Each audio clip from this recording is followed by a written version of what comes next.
চটপটা আলুর এই রেসিপি একবার হলো বাড়িতে ট্রাই করে দেখতে পারেন। চায়ের আড্ডায় কিংবা ডালের পাতে জাস্ট জমে যাবে। খেতে হবে দুর্দান্ত টেস্টি ও লোভনীয়। নমস্কার বন্ধুরা, অমৃতা কুকিং চ্যানেলে সবাইকে স্বাগত জানিয়ে আবারও হাজির হয়েছি। তো যে সকল বন্ধুরা ইউটিউব চ্যানেল থেকে দেখছেন তারা প্লিজ চ্যানেলটিকে সাবস্ক্রাইব করে আমার পাশে থাকবেন, আর যারা ফেসবুক থেকে দেখছেন তারা পেজটাকে ফলো করে রাখবেন। স্কিপ না করে পুরো রেসিপিটি দেখার অনুরোধ রইল। তো চলুন রেসিপিটি শেয়ার করা যাক। সবার প্রথমে আমার আলু লাগবে।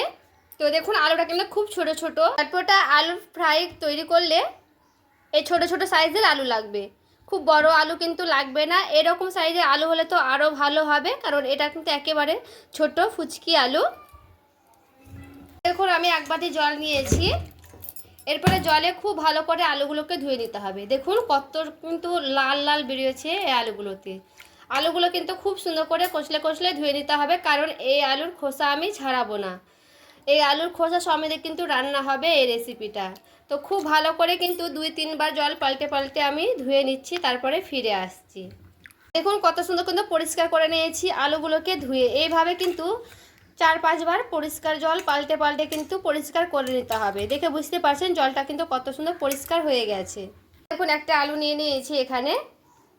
এরপরে দেখুন এইভাবে করে নিচ্ছি, আর এই দেখুন 2 পিস করে নিলাম। আর এই 2 পিস করে কিন্তু এই আলু তরকারিটা খেতে ভালো লাগে। আর এই যে দেখুন আবারও আমি একটা করে দেখাচ্ছি। এই যে এইভাবে কিন্তু আলুগুলোকে 2 পিস করে কেটে নেব, কারণ এইভাবে কিন্তু মানে খেতে ভালো লাগবে।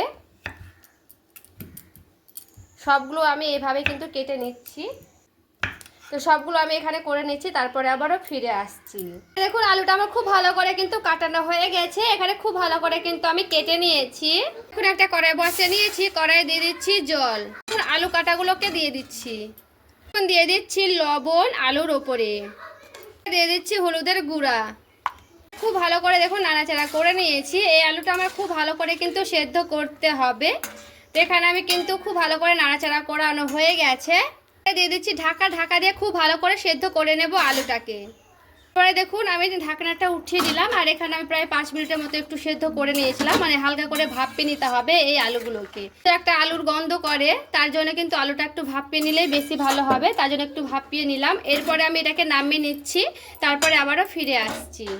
কড়াইটাতে আমি দিয়ে দিচ্ছি 1 চামচের মতন ধইনা, সামান্য করে দিয়ে দিচ্ছি জিরে। গ্যাসটা কমিয়ে দিয়ে এইগুলোকে একটু হালকা করে ভেজে নিচ্ছি। দেখবেন ভাজতে ভাজতে একটা চনমনে ভাবে মানে আওয়াজ হবে, তখন কিন্তু খুব সুন্দর একটা মিষ্টি ভাজা ভাজা সেন্ট ছুটবে। তাহলে কিন্তু বুঝবেন যে হয়ে গেছে। এরপর দেখুন কত সুন্দর কিন্তু ফুটতে লেগেছে, দেখে বুঝতেই পারছেন এটা কিন্তু আমার ভাজানো হয়ে গেছে। এরপর আমি এগুলোকে নামিয়ে নিচ্ছি। কড়াইটা কিন্তু আমি বসিয়ে নিলাম। এবারে দিয়ে দিচ্ছি এখানে সাদা তেল। এখন এখানে আমার খুব ভালো গরম হয়ে গেছে। এখানে আমি দিয়ে দিচ্ছি 5 ফোড়ন। এখন জলটা আমি মানে হালকা গেলে নিয়ে চলে এসেছি। এরপরে আলুগুলোকে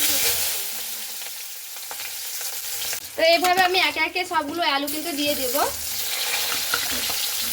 আমার কিন্তু একসঙ্গে খুব ভালো করে কিন্তু হয়ে যাবে আলুগুলো। এরপরে খুব ভালো করে দেখুন নাড়াচাড়া করে নিচ্ছি।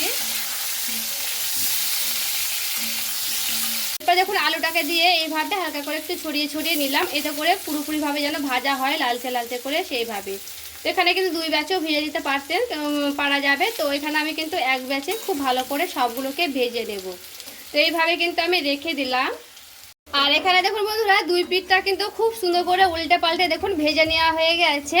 দেখে বুঝতে পারছেন কত সুন্দর কিন্তু একেবারে লাল লাল করে ভেজেছি। এইভাবে কিন্তু আলুটাকে তেলের ওপরে দিয়ে লাল লাল করে ভেজে নিতে হবে। এখানে আরও কিন্তু মুচমুচে করে ভেজে নিতে পারবেন, যেক্ষেত্রে যেন কাঁচা ভাব না থাকে সেইভাবে। তো আমি কিন্তু এখানে খুব সুন্দর করে উল্টে পাল্টে ভেজে নিয়েছি সেই আলুগুলোকে।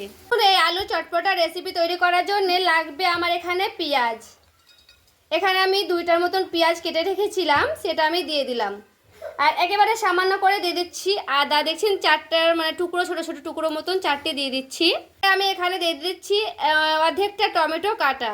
দেখুন 2টোর মতো শুকনো লঙ্কা নিয়ে নিচ্ছি। সামান্য করে দিয়ে দিচ্ছি জল, দিচ্ছি ঢাকা দিয়ে খুব সুন্দর একটা মিহি পেস্ট করে নিয়ে চলে আসবো। দেখুন যে পেঁয়াজটা আমি পেস্ট করে রেখেছিলাম সেটা আমি দিয়ে দিচ্ছি।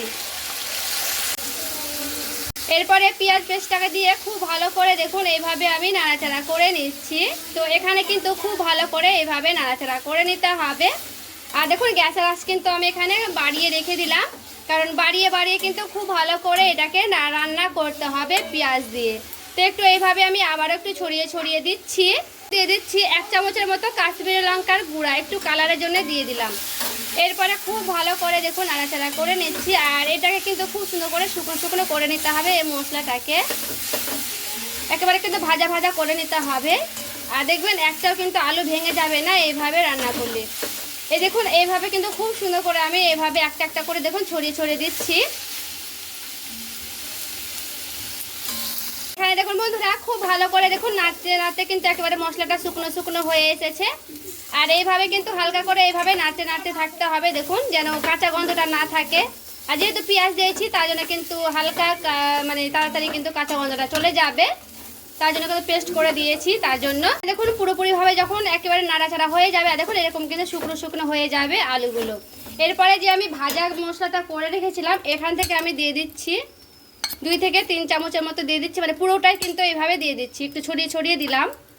তো এরপরে কিন্তু ভাজা মশলাটাকে দিয়ে খুব ভালো করে আবারও একটু এইভাবে আমি নাড়াচাড়া করে নেব।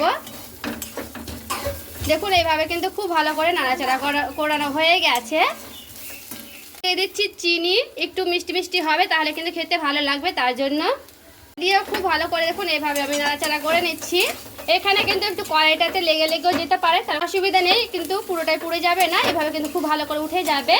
তো এখানে দেখুন পুরোপুরিভাবে কিন্তু আমার রান্না করানো হয়ে গেছে। তো এখানে আমি নামিয়ে নিচ্ছি, তারপরে আবারও দেখাচ্ছি কেমন হয়েছে এই আলুর ফ্রাইটা। চটপটা এই আলুর রেসিপি একবার হলো এভাবে ট্রাই করে দেখতে পারেন, মজাদার চটপটা আলুর এই রেসিপি একবার হলো বাড়িতে ট্রাই করে দেখতে পারেন। আর দেখুন বন্ধুরা ভেতর থেকে কত সুন্দর একেবারে কিন্তু সেদ্ধ হয়েছে। আর এই রেসিপি বাড়িতে ট্রাই করে দেখবেন, ভালো লেগে থাকলে প্লিজ লাইক কমেন্ট শেয়ার করে দিবেন। সকলে ভালো থাকবেন, সুস্থ থাকবেন।